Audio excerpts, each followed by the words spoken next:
2014년에 이제 진짜 스승의 날의 의미를 이제 잡아 들어가야 되겠죠. 이제는 우리 대한민국이 인류의 이제 모든 근본을 잡아 들어가야 된다. 이제부터 우리가 하는 행위들이 이제 역사에 남는다라는 사실이에요. 이때까지는 과거의 역사고, 이제 미래의 역사를 우리가 남겨야 될 때가 이제 왔으니까, 이제부터 우리가 하나하나 세상에 내놓는 이 답은 인류가 원시반복할 때까지 이게 두 번 다시 이 법은 바뀌면서 나오는 게 없는 근본의 답을 내놔야 된다.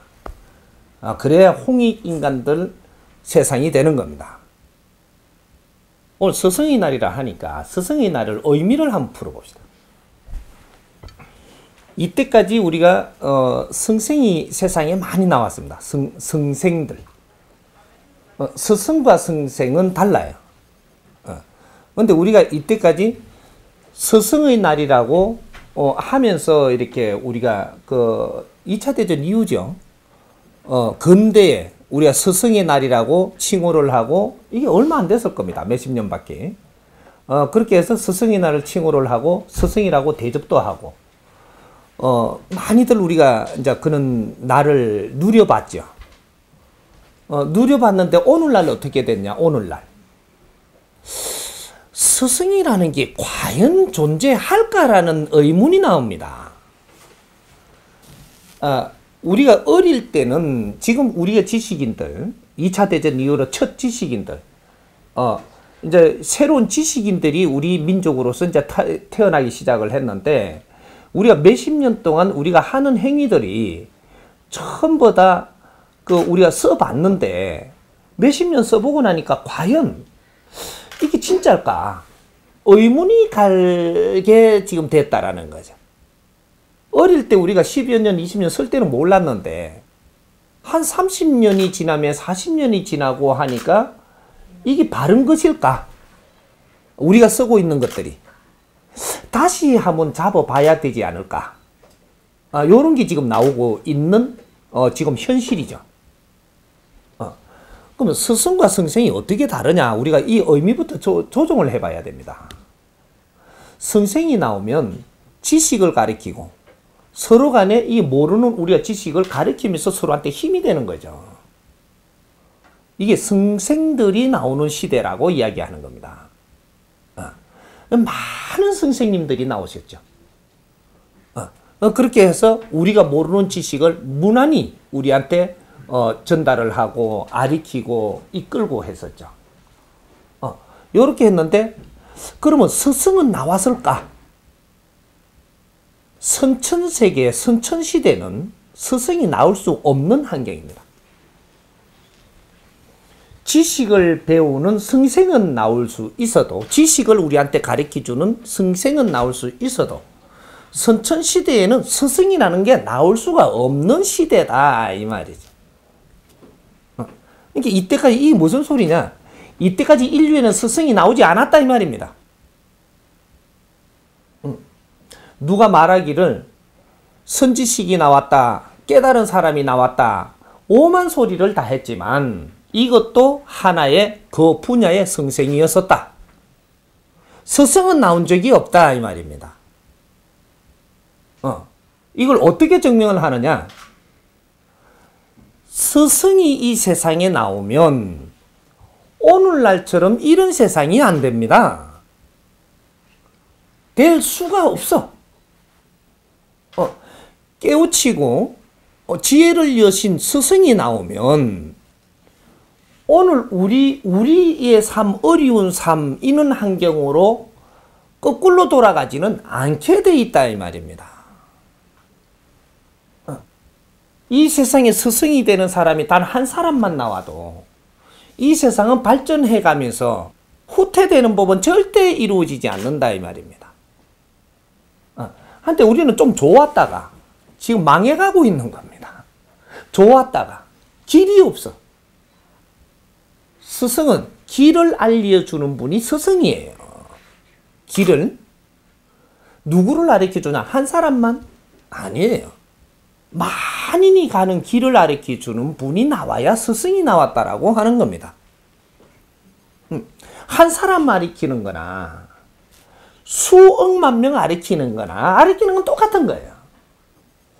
인류의 답이 한 사람이 나오면 모든 인류가 전부 다 그 길을 따라갈 수밖에 없는 근본의 답이 나와야 된다 이 말이죠. 길을 이끌어 주시는 분이 나왔을 때 스승이 나왔다라고 하는 거예요.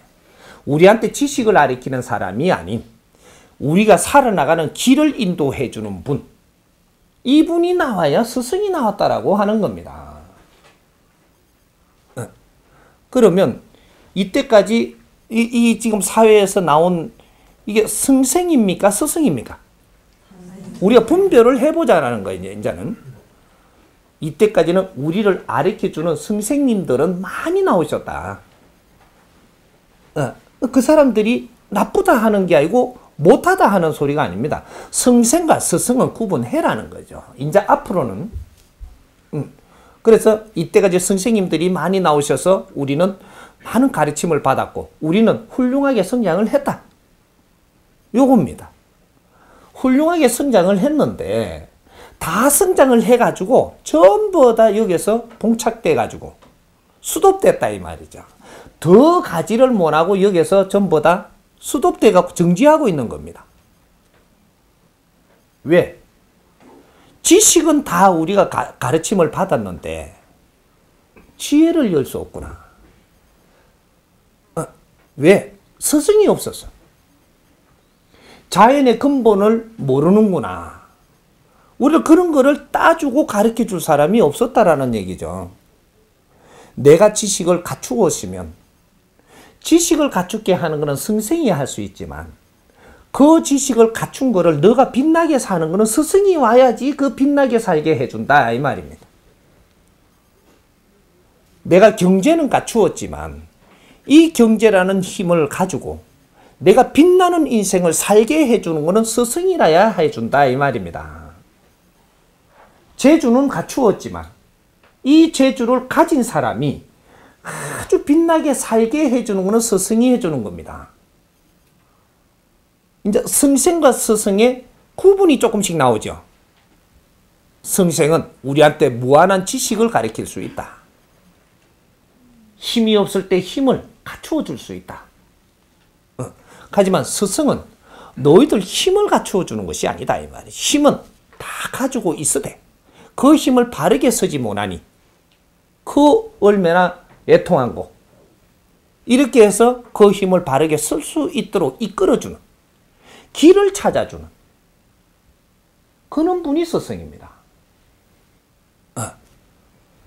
그래서 지금 오늘 스승의 날이라고 해가지고 저한테 이렇게 전부 다 스승님하고 맛있는 것도 이래 올리고 감사도 이래 올리는데 감사를 올리기는 아직 일찍습니다. 빨라. 이게 무슨 소리냐? 스승이 세상에 나왔으되 나와서 이제 사람들을 이끌기 시작을 할 것이나 이것은 조금은 시간이 지나야 우리가 그것이 몸에 닿도록 빛이 난다 이 말이죠. 우리가 삶에 즐거워지고 우리가 삶이 즐거워질 때만이 그것이 답이 나왔음을 우리는 알게 되어 있습니다. 아직은 스승의 날을 정해가지고 스승님이라고 모시기는 일찍다 이 말이죠. 내가 조금 있다가 사기꾼이 될지 어떻게 알아? 시간 지나봐야 조금은 지나봐야 그래도 뭐 떡잎부터 우리가 알아본다는 속담은 있지만 접해보니까 다르다. 이것만 가지고는 우리가 조금 일찍다. 아직까지 박수를 치고 공경할 때는 아직까지는 조금은 더 지나야 된다.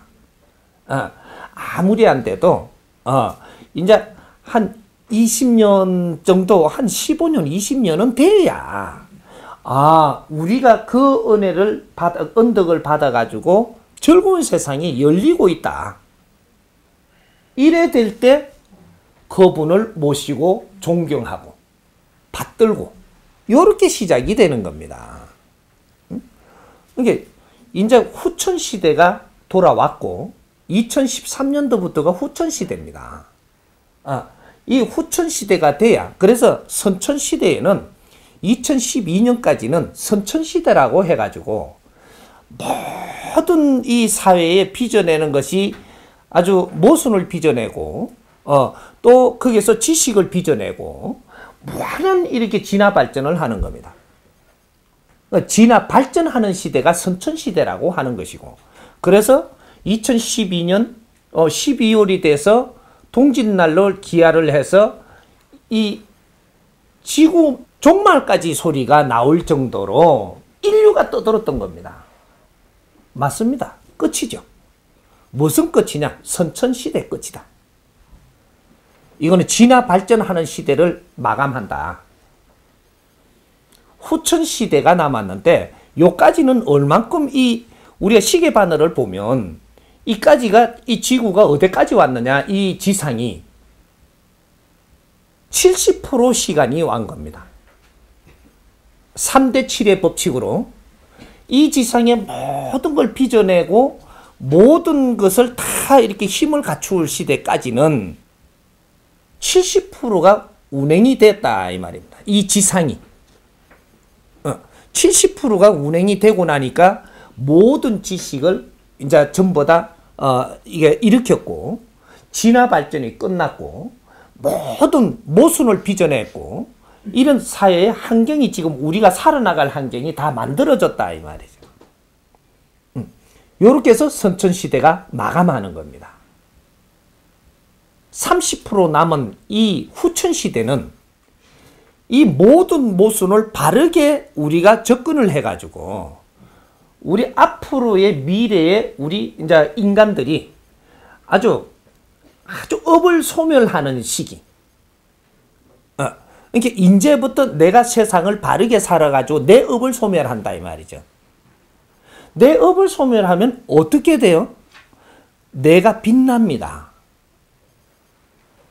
내가 탁한 업이 있기에 빛이 안 나는 거예요. 우리 영혼들은 빛이 안 나는 이유가 업에 탁한 기운이 있기 때문에 빛이 안 나요. 근데 이 업을 전부 다 소멸하게 되면 아주 용롱하게 빛나게 돼가 있거든요. 요 인기, 원소의 에너지는 업이 전부 다 소멸되면 이 기운이 맑아져 가지고 영롱한 빛을 일으키게 됩니다. 이것이 자연의 최고의 이 에너지라고 하는 거거든요. 원소다 이 말이죠. 제1원소가 이것이 우리 인간의 영혼 에너지예요. 근데 이것은 이제 후천 시대가 되면 우리가 이제 모순을 빚으면서 우리가 살아갔고 하늘 세상에 남김에 살았지만, 후천 시대가 되면 이 모순을 정리를 한다. 모순의 정리는 어떻게 해야 되느냐? 모순이라는 거 빚을 때는 우리가 이제 단순하게 좀 풀어가면, 모순을 빚을 때는 상대를 이용해서 내가 살다가 보니까 모순이 나오는 겁니다. 상대를 이용해서 내가 사는 거예요. 이래 되면 세상에 모순이 빚어져. 그럼 모순을 정리할 때는 어떻게 해야 되느냐? 상대를 아끼고 사랑하는 겁니다. 그럼 모순이 없어져. 인간이 죄를 짓고 이 땅에 온 이유가 모순을 빚어가지고 이렇게 해서 탁해진 겁니다. 그래서 이 모순이 무엇이라는 걸 우리가 살아가면서 인간으로서의 참 다 이해력까지 가지고 이해를 할 수 있도록까지 우리가 진화 발전하면서 모순을 빚으면서 그걸 우리가 서로가 교류하며 살았던 거예요. 이걸 우리가 깨우치고 우리가 상대를 위해서 살기 시작을 하면 이 모순은 정리되고 두 분 다시 이 대자에는 탁한 에너지가 빚어지지 않게끔 그렇게 다시 운용이 될 수 있기 때문에, 그래서 인간들이, 우리 원소들이 이 지상에 와가지고 우리 기운을 밝히면서 이 대자연의 원리를 깨우치면서 그것이 스스로 영롱해져 가지고 대자연을 운용하는 데 다시 원시반복하는 이런 일들이 지금 이루어지고 있는 겁니다. 그래서 우리가 이 지상이 운용되는 시간은 70%를 지금 간 겁니다. 70% 갖고 30%가 남았는데 30% 같으면 70% 우리가 진화 발전할 동안에 몇 억 년, 몇 숫자도 세알기 힘든 그는 이렇게 몇 억만 년 뭐 어쩌고 그러죠. 우리 인간이 사는 게 에너지 질량의 함수적으로 프로테지를 이야기하는 겁니다. 시간의 함수적으로 70% 왔다라는 게 아니고 에너지 질량을 소비하면서 70% 왔다라는 거죠. 요래 되면 오늘 하루에 우리가 지금 앞으로 에너지 쓰는 양이 하루에 쓰는 양이 이때까지 과거에 우리가 쓰던 거를 이렇게 질량을 따지면 하루에 1000년을 씁니다. 하루에 1000년 거를 오늘 하루에 우리가 그 에너지를 쓴다 이 말이죠. 그게 뭐냐면 진화발전 시작부터 해가지고 진화발전 끝까지 요거를 통계로 해가지고 요거를 에너지로 잡았을 때 그걸 이제 합산해가지고 분리를 따지면 하루에 1000년 끓을 씁니다.